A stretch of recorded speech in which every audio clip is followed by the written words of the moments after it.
For years, evolutionists argued that science could demonstrate the truth of the story of evolution, in quotes like the following.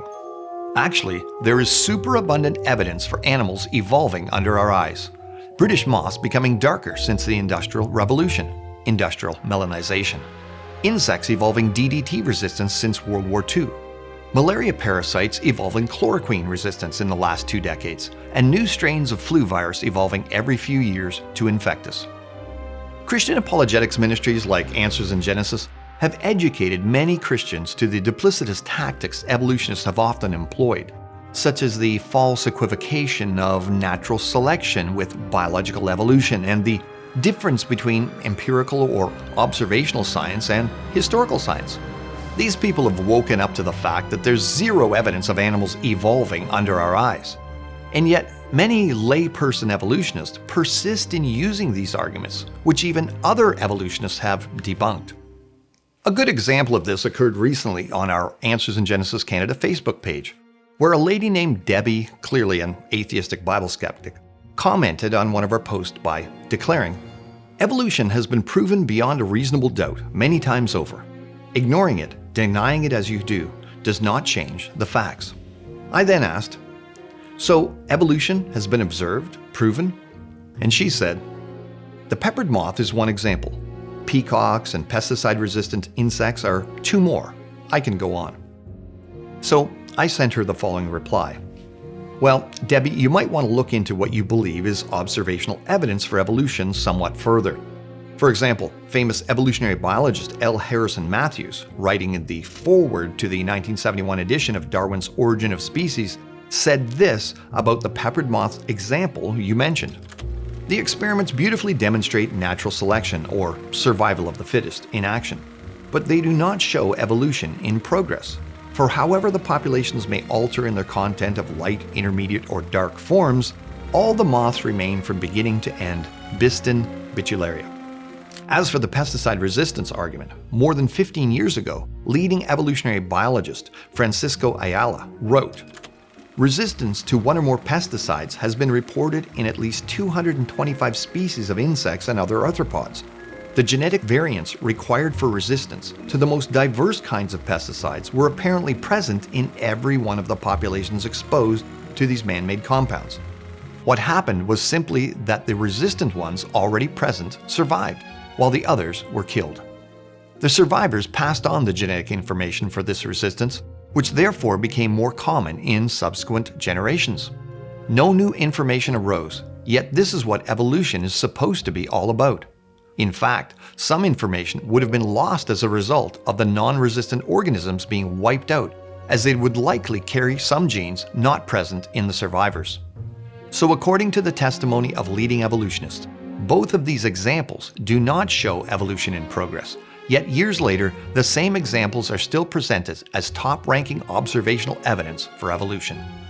Above, you wrote, "Evolution has been proven beyond a reasonable doubt many times over. Ignoring it, denying it as you do, does not change the facts. And yet the examples you gave have been debunked by leading evolutionists. This should give you pause and make you ask, why was I so confident these were examples of evolution? And are there other things I believe that aren't true?" Growing up as an atheist myself, I was offended to learn that what I had been told were rock-solid examples of evolution, such as Piltdown Man, Haeckel's embryo drawings, and peppered moths, were fraudulent. Even atheistic evolutionist Dr. Jerry Coyne said finding out about the peppered moth example wasn't true was like learning Santa wasn't real. To which she replied, "Man, you will always find people who do not agree with what is generally accepted. Again, 97% of the world accepts evolution. You believe the 3%. I stick with the 97%. Good day, no further comment." The fact is, the average layperson with just a little apologetics training can easily poke holes in the examples like I used earlier, and parroted by our visitor Debbie, and articulate how they are abject failures in demonstrating evolution in action. And because of the embarrassment of having to deal with the fallout, some of naturalism's foremost promoters have changed tactics. For example, fanatical atheist Richard Dawkins came out and admitted, "Nobody has actually seen evolution take place over a long period, but they have seen the after effects, and the after effects are massively supported. It's like a case in a court of law where nobody can actually stand up and say, "I saw the murder happen." And yet you've got millions and millions of pieces of evidence which no reasonable person can possibly dispute. But of course, in a court of law, everyone is observing the same group of facts and interpreting it as evidence towards their own presuppositional position, innocent or guilty. And the facts we observe in nature make way more sense when interpreted according to the biblical narrative than towards the story of evolution. Adding more fuel to the fire, Dawkins has also said, "Evolution has been observed. It's just that it hasn't been observed while it's happening." Which, as I've said before, is kind of like someone declaring they have the superpower of invisibility, which unfortunately only works when no one's looking at them. So which is it? Can evolution be observed or not? Honestly, Dawkins' statement is a bit of a stunner for the world's leading atheistic evangelist to admit, because Dawkins is the former chair of public understanding of knowledge of science at Oxford University. If no one has seen evolution occurring in real time, it means it isn't in the realm of empirical science, which is what Answers in Genesis has always taught, but rather historical science, where facts are open to various interpretations with the possibility of alternative explanations. And this is why you'll almost always hear me use the phrase, "the story of evolution," rather than "the theory of evolution." And that's because legitimate scientific theories have observational experimentation that helps verify them. Truthfully, with no observational experiment in support of it whatsoever, evolution should be described as a hypothesis at best.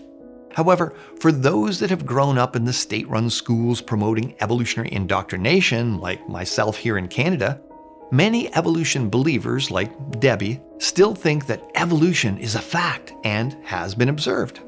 An even better example comes from one of Richard Dawkins' faithful supporters' posts on his own website, richarddawkins.net, who commented on Dawkins' quote I mentioned earlier, admitting no one had observed evolution. He actually critiqued Dawkins, saying he should have added that many people have seen evolution over a short period, resulting in varieties or similar species, and no one has found any barrier preventing such changes from accumulating to form greater differences. Can you see how Dawkins' student still believes the commonly cited proofs of observed evolution, such as the peppered moth, insects evolving DDT resistance, bacteria evolving, etc., and that they demonstrate evolution has been observed, while the expert admits it hasn't been observed? And this has been happening for a while now. Now, although it might be hard to believe, in 2008, the director of the National Center for Science Education, Dr. Eugenie Scott, criticized creationists in a presentation for, one, preferring direct observation to inferential explanation, and two, insisting evolutionists should provide observational evidence for their belief. You heard that correctly. Instead of providing observational evidence of evolution happening, she declared that science doesn't require direct observation, and that evolutionary scientists can figure out what happened in the past based on observations in the present. And to make her point, she used a picture of a paint stripe overtop some cow dung stamped on a highway as an example of how we can logically infer from the evidence conclusions about the order of events never directly seen, i.e., it was obvious that the road existed before the cow dung on top of it, which in turn existed before the paint stripe that was placed over it. But this idea of arguing from analogy is similar to what creationists have done for years now to support the unobserved historical events recorded in God's Word. Except the examples we have used are a direct blow to the story of evolution rather than an obviously trivial example of cows doing their thing on highways. For example, when we see fossilized trees standing upright through several meters of sedimentary rock layers, we can logically assume the layers were laid down very quickly before the tree rotted away. Why? Because dead trees rot at the bottom, dry out at the top, and then fall over shortly after they die.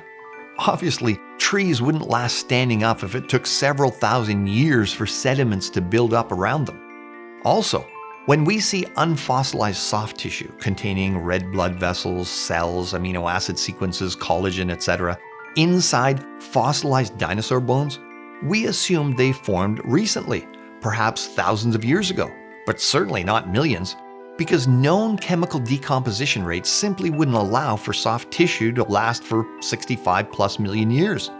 And when you see things that have design features like a motor, a robot, etc., you can logically assume there was a designer.